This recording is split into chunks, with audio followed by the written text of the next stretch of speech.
grew the moustache. I said, we like this moustache. I think I'm going to keep it. And I kept it. And then I shaved it off after the advert. Are you the opera guy who does the...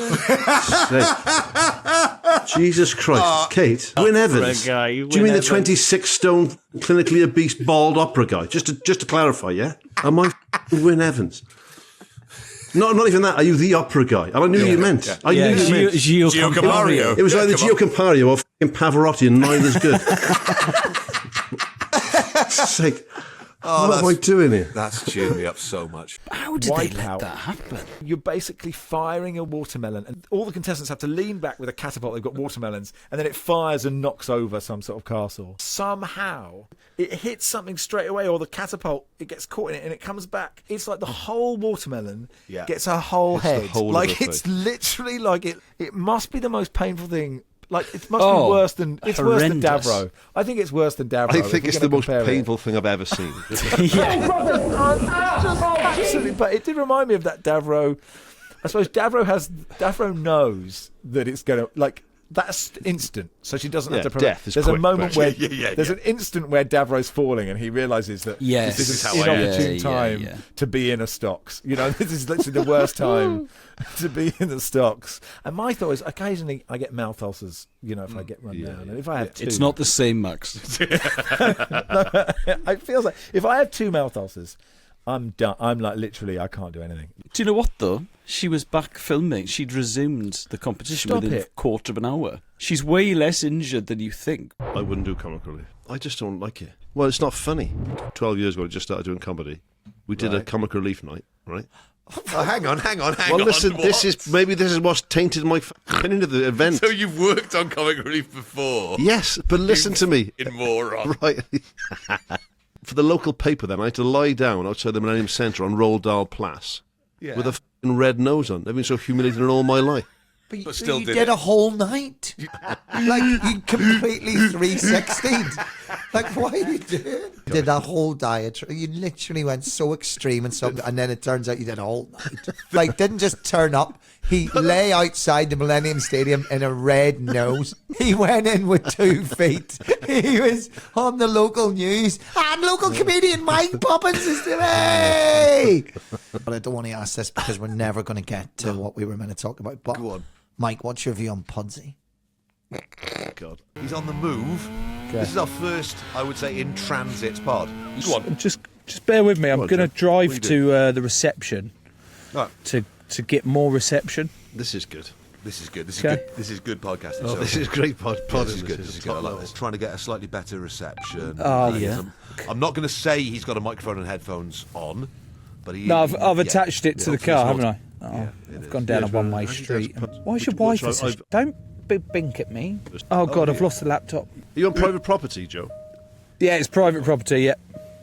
I wouldn't want you to run over Danny Kerr. You just do some filling. Just do some filling. Be filling for 5 years next week. I bet my friends that I could get Stephen Fry to say put a dunk on it, and I put that into one of the scripts. Yes, please. My friend Pete had a bet with his friend during his A-levels that he could write the word "finked" on every page of his answers. and he did it. And then got all of the plaudits and all of the credit, and then realised once the paper had been submitted, I could have just lied. No one was ever going to check. Did he integrate the word "think" into the narrative of what was otherwise there, or did he just write it in the corner? No, he would. Yeah, he integrated. He would say things like, "And so and so fingered the theory that the mind." I mean, was it maths? How difficult? It was. Yeah, I figured a mathematician. They moved from ITV to Channel 4 for a bit. Remember that? So like 2 or 3 times I went on as a guest to just discuss something. There was a book review, and they were talking about maybe poker or something. And in the green room afterwards, Judy didn't actually come in, but he was in, and he was very sweary and very trying to one of the lads, just trying to ingratiate yourself by thinking, I need to what's happening? It was effing and blinding. Richard, you sounds. But it sort of was. It felt like, oh, I don't want this to happen. This isn't right. God, he was very friendly. I keep on trying to I really want to get him on my podcast. I think he'd be a fantastic guest. I'd be an amazing guest. I think we'd get double that. I think he'd be in front of an audience. Imagine giving him just a complete green light. Yeah. Yeah. What a joy. Who's managing Germany these days? Is it still the bloke who sniffs his fingers after he scratches his throat?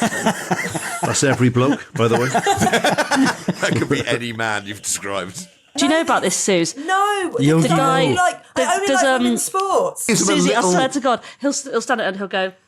Yeah. So the surreptitious sniff. Yeah, it's disgusting. Like proper sniff. You don't know you're doing it, though, do you? But I feel gross if I check myself for a bit of BO. Yeah, but if you do that in a meeting, you look mad. But if you just do this. That's really creepy. I've just done it again.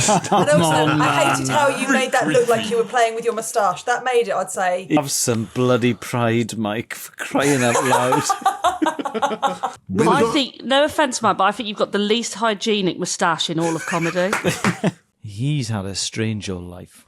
I wouldn't swap places with Robbie Williams, personally. No, Rob, I've known Rob for a long time. He's a mate.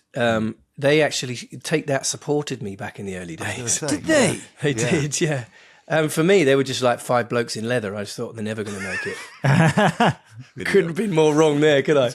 Izzy, my wife, saw Take That play The Pavilion in Matlock Park very, very early on, before the first single.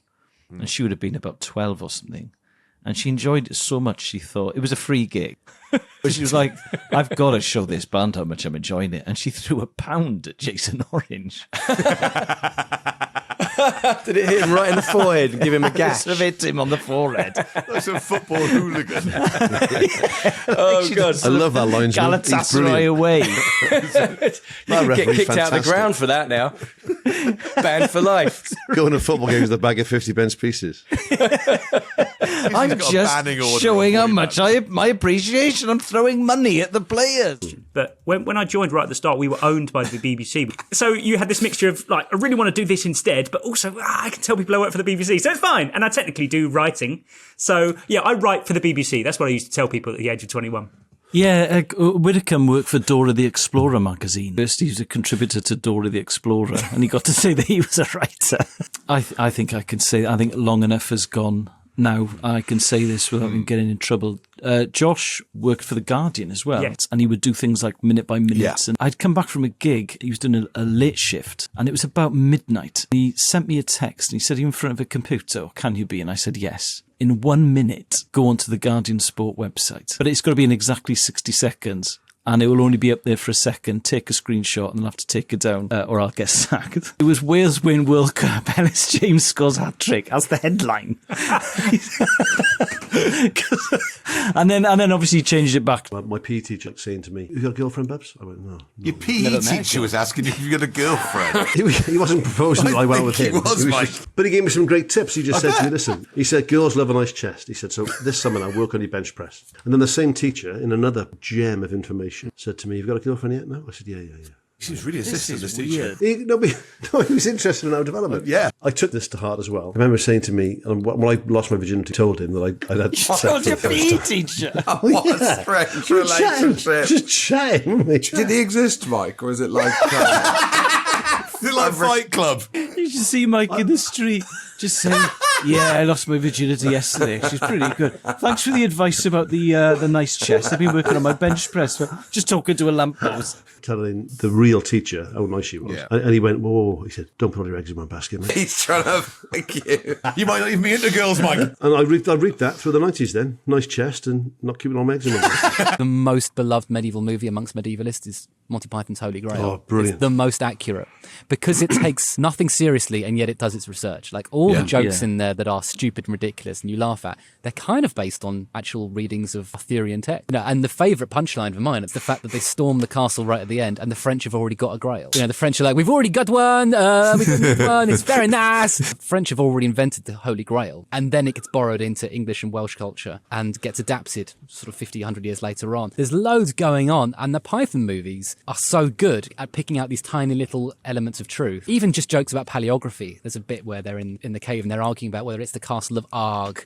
because someone has died writing it. And someone's saying, it could be the castle of Camargue. Where's Camargue? I think France. And they're sort of having a historian's debate about which castle this might be, as there's a monster chasing them. It's a wonderful movie where you can see people who love their subject taking the piss out of it. And that, for me, is joyous, because parody is often an act of love. Eddie Hall, when he was training for strongman, and it was about 10,000 calories a day. It was absolutely bonkers what he was eating. But he was eating proper stuff like eggs and chicken and turkey, and he was also eating an awful lot of cheesecakes. And I think that's the hardest thing. People think that obviously, you just get to eat loads, but you've got to eat loads of the right stuff. So a lot of that is quantities a lot more. Do you know what I mean? Yeah, it's easy to go and get, loads of burgers from Mackey's and sit and eat them, but that's not going to give you what you need to. Obviously, you've got to sit and have a big plate of rice or pasta, and then all of a sudden your plate's like this big. Mike, you could remember this advice a while ago, mate. Yeah. Calories are calories is never less true than in sport. So true. So true. No, it's just a calorie, mate. Is it? Yeah. I think nutrition is one of the most overrated things in season. Because you can go over your pasta and your... Don't do that. That's not nutritious. No, but you can have your skinless chicken breast. I thought that was a carbonara sauce. If you're eating butter pies and drinking pints, but training hard 5 days a week and playing every week at that level, you can do what you like. But better nutrition will enable you to train harder. Yeah, but obviously... Reading about the Aussie Rugby League team over here when they had that fantastic team about 30 years ago. And they were saying how much beer they drank on tour, and it was in loads. They said, but we trained every day, and we trained our box off, and we played our box off. You could eat tidy and everything, but you know what I mean? On a Sunday after the game, Jesus Christ, you can put away pie and chips and well, you see like Premier League footballers getting packed in a nightclub having a pint, and it's all over the front page of the papers. That's a debate to me. Well, the thing is, right?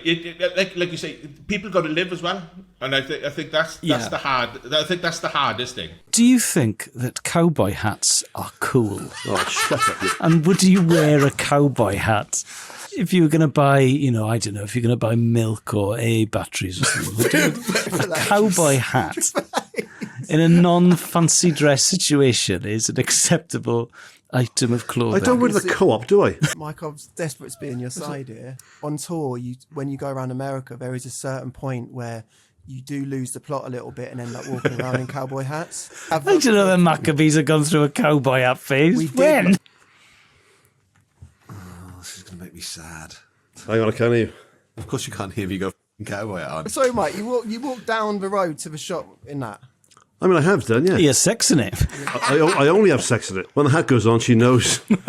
Either Mike wants sex or a milk. If you ever want to hang out and watch baseball and wear your hat, wear your hat with me. Yeah, you've seen Brokeback Mountain. The problem with Wales is, people say, Wales, we like being underdogs. And that is a Welsh kind of psyche. But I was always like, no, we don't. I hate being underdog. Yeah. I haven't sacrificed so much to be number two. Do you know what I mean? And I remember that's what Gats tried to get out of us. He on a Monday, he would put the bibs out from 1 to 15, and they pick the team on a Tuesday, so day before team announcement. On a Monday, we go out for an afternoon session. You go, right, starting 15 to play England, pick up the bibs. And you haven't named the team. Oh, love it. Shut up. Obviously all of us would be I'm not just saying this to be funny, it was true. Mike Phillips walked to the 9 straight every time. And he was the only one standing in the middle of the pitch with the 9 shirt on. Come on, lads. But Gats loved that. He wanted you to be more. I've always said that, I remember telling the first time I met Ryan Reynolds, name drop, on Zoom, I said, one day we're going to draw 3 games in a row in the championship and someone is going to call you a cunt in front of the kids in Manchester Airport. You'll be shepherding your children onto a plane and someone will be like, get out! Because that's what football fans are like. Yeah. So far, just everyone in the Costa queue fuck off Reynolds, fuck off Reynolds. Actually, they love that when we went to Maidenhead. Is this good or bad? Yes.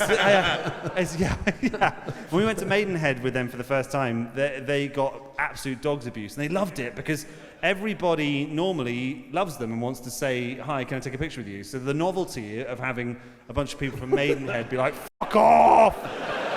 They were like, this is so quaint. This is incredible. These people are amazing. A slight issue in this story that I've just remembered, because I said to my wife, look, I've been invited to Paris for work. can I go? And it was actually to unveil a football strip. So they had some mad idea to do the England away kit, the Italy away kit, the Scotland away kit, and the France home kit on stage at the Bataclan in Paris with Kasabian. I said to my wife, look, I'll get home. And she said, right, you can go, but you have to get the last train home. I'll be fine. So I woke up and my phone said, you're now entering Belgium.